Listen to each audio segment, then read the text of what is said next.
नमस्कार, आप देख रहे हैं न्यूज़ वन इंडिया। मैं हूं आपके साथ नैना शर्मा और मैं हूं आपके साथ कृतिका। बुलेटिन की शुरुआत करते हैं। देश की वित्त मंत्री निर्मला सीतारमण ने संसद में मोदी सरकार के दूसरे कार्यकाल का अंतिम संपूर्ण बजट पेश किया। निर्मला सीतारमण ने कहा कि यह अमृतकाल का पहला बजट है। बजट के दौरान वित्त मंत्री ने टैक्स स्लैब को लेकर बड़ा ऐलान भी किया। अब जिनकी सालाना कर योग्य आय 7 लाख होगी और उन्हें कोई भी टैक्स नहीं देना पड़ेगा।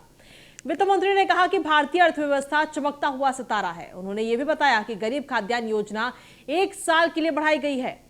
वित्त मंत्री ने बड़ी घोषणा करते हुए 7 लाख की आय तक अब कोई टैक्स नहीं लगेगा। वित्त मंत्री ने कहा कि पैन अब राष्ट्रीय पहचान पत्र के रूप में भी जाना जाएगा। बजट में घोषणा की गई कि इलेक्ट्रिक वाहन, ऑटोमोबाइल, खिलौने और देसी मोबाइल सस्ते होंगे।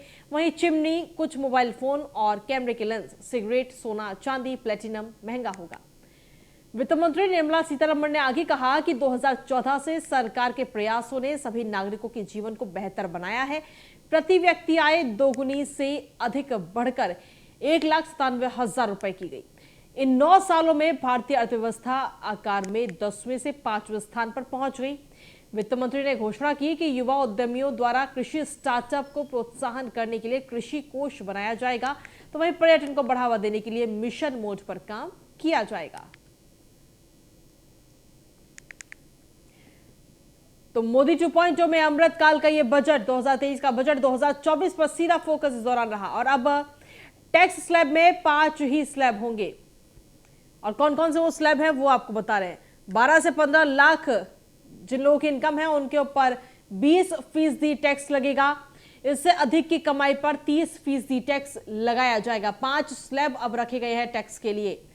7 लाख रुपए तक की कमाई वालों पर कोई भी टैक्स नहीं होगा और 7 लाख से ऊपर जिनकी कमाई होगी उस पर टैक्स लगाया जाएगा। टैक्स स्लैब की संख्या जो है पहले 7 थी, अब उसे घटाकर 5 कर दिया गया है। पहला स्लैब है 3 लाख से 6 लाख तक का, जिस पर 5% टैक्स देना होगा। दूसरा स्लैब है 6 लाख से 9 लाख, जिसमें 10% टैक्स स्लैब लगेगा। तीसरा स्लैब है 9 से 12 लाख, जिस पर 15% टैक्स लगाया जाएगा। चौथा स्लैब है 12 लाख से 15 लाख, जिस पर 20% टैक्स लगेगा। और उसके बाद में 5वां स्लैब है, इससे ज्यादा की कमाई पर 30% टैक्स लगाया जाएगा। तो टैक्स स्लैब पहले 7 टैक्स स्लैब थे और अब 5 टैक्स स्लैब हैं। और क्या क्या चीजें महंगी हुई और क्या क्या चीज सस्ती, वो इस वक्त ग्राफिक्स के जरिए आपको समझाने की कोशिश कर रहे हैं। कैमरे के लेंस जो हैं वो कहीं ना कहीं सस्ते होंगे आने वाले समय में। बायोगैस से जुड़े हुए उपकरण जैसे बैटरी, ये भी तमाम चीजें सस्ती होंगी। मोबाइल फोन, इलेक्ट्रिक गाड़ी, खिलौने, साइकिल। मोबाइल फोन सिर्फ वही जो हमारे देश में निर्मित हो रहे हैं। कैमरा लेंस और ये चीजें सस्ती होंगी। इसके अलावा चांदी के बने हुए गहने, सोने के बने हुए गहने, ये महंगे होंगे। विदेशी इलेक्ट्रिक चिमनी ये भी महंगी होगी।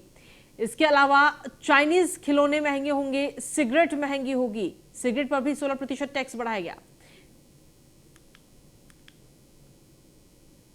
The efficient implementation of many schemes with universalization of targeted benefits has resulted in inclusive development. Some of the schemes are 11.7 crore household toilets under Swachh Bharat mission, which is achieved, 9.6 crore LPG connections under Ujjwala, 220 crore COVID vaccination of 102 crore persons, 47.8 crore PM Jan Dhan bank accounts,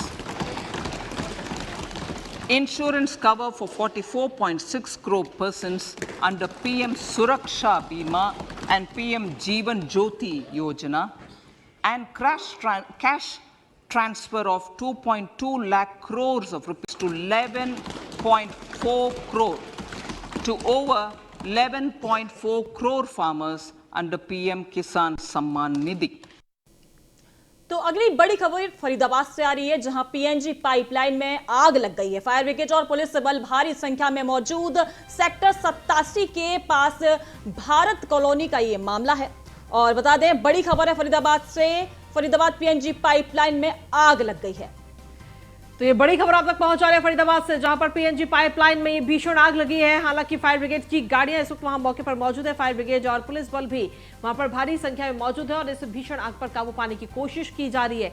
Faridabad के sector 87 के पास Bharat colony का ये पूरा मामला इस वक्त आप तक पहुंचा रहे हैं। लोगों की भीड़ वहां पर लग गई है और फिलहाल कोशिश की जा रही है इस भीषण आग पर काबू पाने की। हरियाणा के फरीदाबाद का ये पूरा मामला सामने आया, जहां पीएनजी पाइपलाइन में ये भीषण आग लगी है। तस्वीरें इस वक्त आपको दिखा रहे हैं। हालांकि फायर ब्रिगेड और पुलिस बल भारी संख्या में मौजूद है।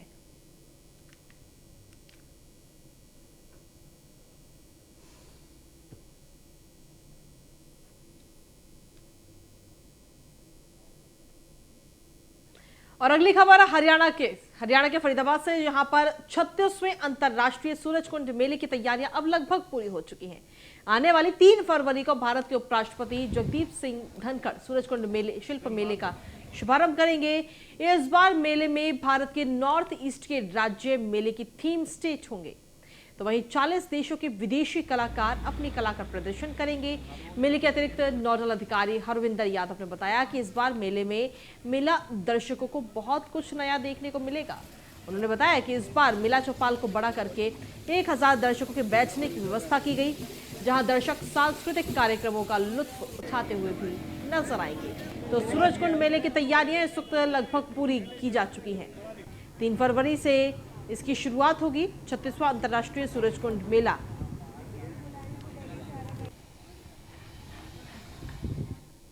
तो चलिए आगे बढ़ेंगे, जहां महाराष्ट्र के मुंबई में पानी की कटौती हो रही है। इसी को लेकर मुंबई कांग्रेस के कार्यकारी अध्यक्ष चरण सिंह सप्रा ने आवाज उठाई। उन्होंने इसके लिए शिंदे सरकार को जिम्मेदार ठहराया है। उनका कहना है कि सरकार लोगों को पीने का पानी तक उपलब्ध नहीं करा पा रही है।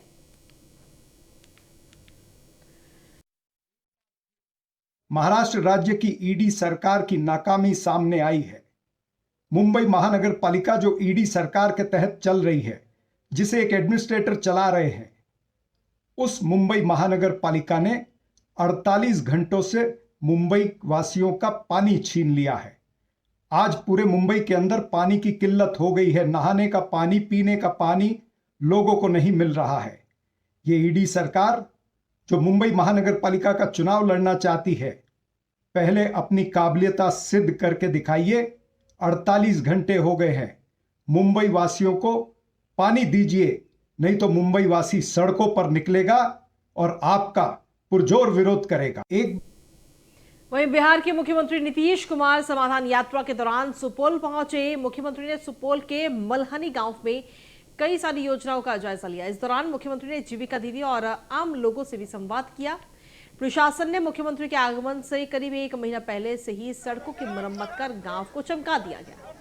मुख्यमंत्री के दौरे को लेकर सुरक्षा के पुख्ता इंतजाम भी किए गए हैं।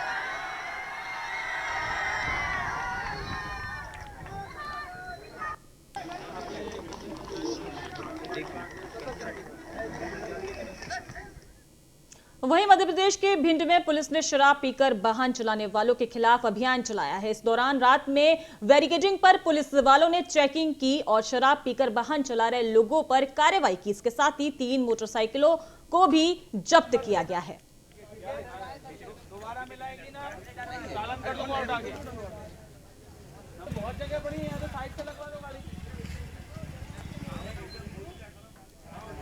नंबर प्लेट लगा ले भाई जाके, ठीक है? दोबारा मिलाएगी ना, चालान कर दूंगा उठा के। तो मध्य प्रदेश के भिंड में शराब पीकर वाहन चला रहे लोगों पर यह बड़ी कार्रवाई इस वक्त की जा रही है। ये अभियान चलाया गया पुलिस की तरफ से और इस दौरान 2 मोटरसाइकिलों को जब्त भी किया गया है।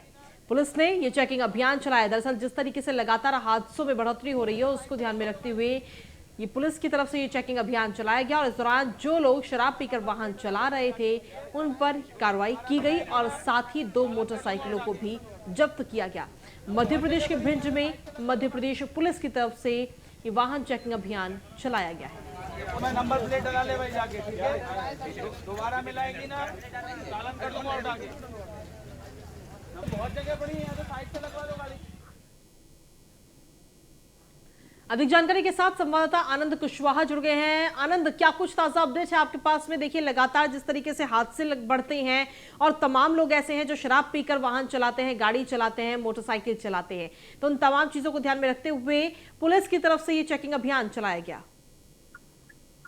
जी बिल्कुल, आपको बता दें भिंड में एसपी शैलेंद्र सिंह चौहान के निर्देशन में कोतवाली पुलिस के द्वारा चेकिंग का अभियान चलाया जा रहा है, जिससे शराब पीकर वाहन जो जैसे कि कई हादसे हो जाते हैं उसको रोकथाम के लिए शराब पीकर जो वाहन चलाने वालों के खिलाफ भी पुलिस के द्वारा कोतवाली पुलिस के द्वारा दंडात्मक कार्रवाई की जा रही है और जगह जगह सर्चिंग अभियान भी चलाया जा रहा है। जैसे रात के दारू पी के जो अक्सर एक्सीडेंट वगैरह देखे जाते हैं, इसी को लेकर क्रम में ये अभियान चलाया जा रहा है।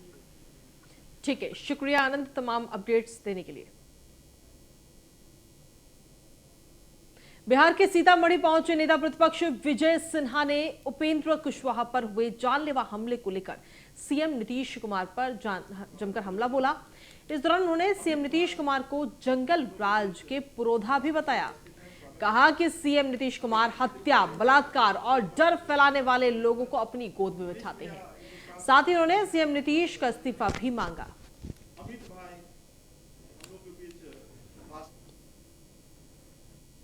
भव्य मां जानकी का मंदिर बनेगा, इसको पर्यटक के रूप में विकसित किया जाएगा। बिहार के अंदर प्रत्यक्ष अप्रत्यक्ष हमारा एक रोजगार का वातावरण का सृजन होगा और जिन लोगों ने योजनाबद्ध ढंग से आज बांग्लादेशियों को बसाने का खेल ये सीमावर्ती जिले के अंदर कर रहे हैं। तो चलिए आगे बढ़ेंगे। बिहार में परीक्षा पेपर लीक होना अब आम बात सी हो गई है। इंटरमीडिएट परीक्षा के पहले दिन ही पेपर लीक हो गया। परीक्षा शुरू होने के 1 घंटे पहले गणित का क्वेश्चन पेपर व्हाट्सएप पर वायरल होने लगा। हालांकि अधिकारी इसे मात्र एक अफवाह बता रहे हैं। बता दें, पूरे प्रदेश में 1464 परीक्षा केंद्र आयोजित की गई हैं। वहीं इस बार परीक्षार्थियों को एक यूनिक आइडिया कार्ड भी दिया गया है और छात्रों को बिना जूते पहने कर आने का निर्देश भी दिया गया है, लेकिन बावजूद इसके पेपर लीक हो गया।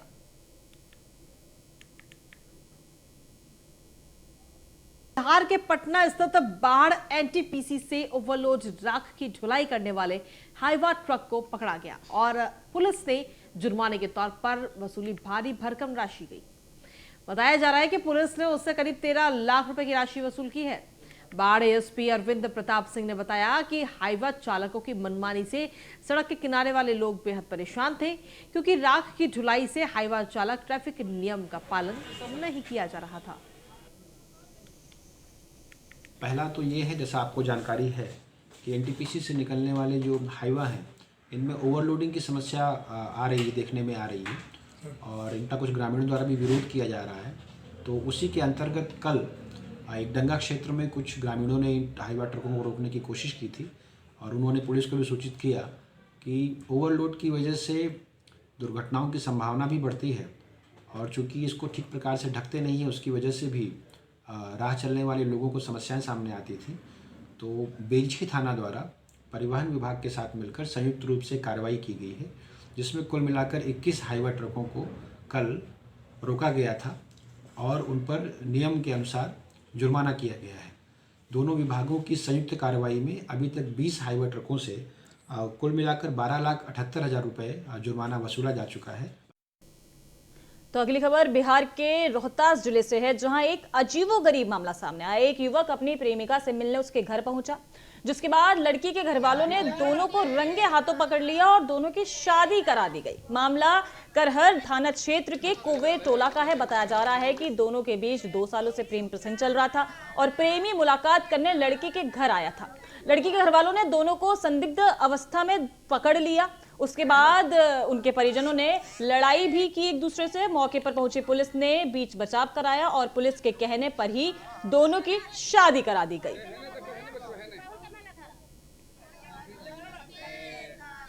शादी से खुश हैं आप? खुश हैं?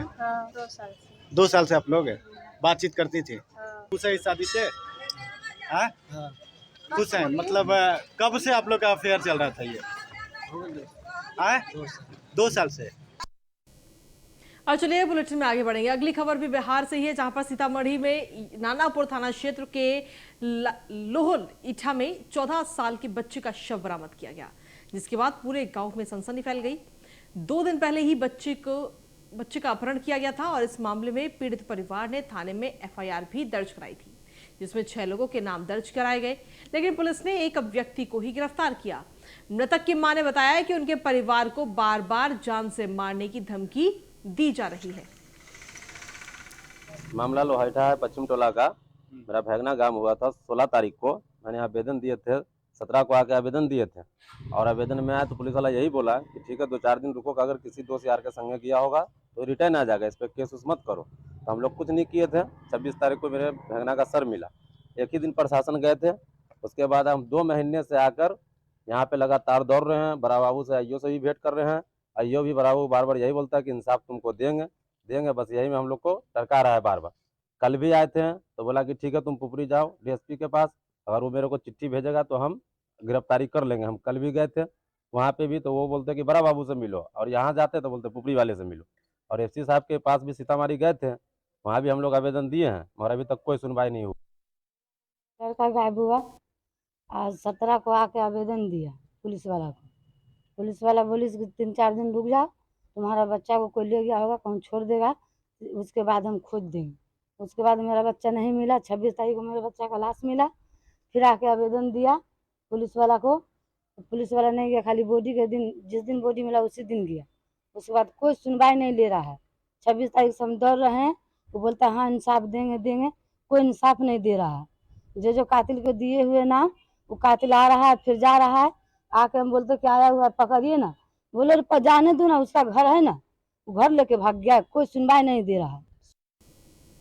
अगली खबर बिहार के सुपौल जिले से है, जहां छातापुर प्रखंड मुख्यालय में कार्यरत उर्दू अनुवादक मोहम्मद जाफर हुसैन के सेवानिवृत्ति पर भव्य विदाई समारोह का आयोजन किया गया। विदाई समारोह में मुख्य अतिथि के रूप में प्रखंड विकास पदाधिकारी रितेश कुमार सिंह, प्रखंड अंचल अधिकारी उपेंद्र कुमार, प्रखंड प्रमुख प्रतिनिधि अजय सरदार, छातापुर मुखिया पति मकसूद मसन उपस्थित रहे।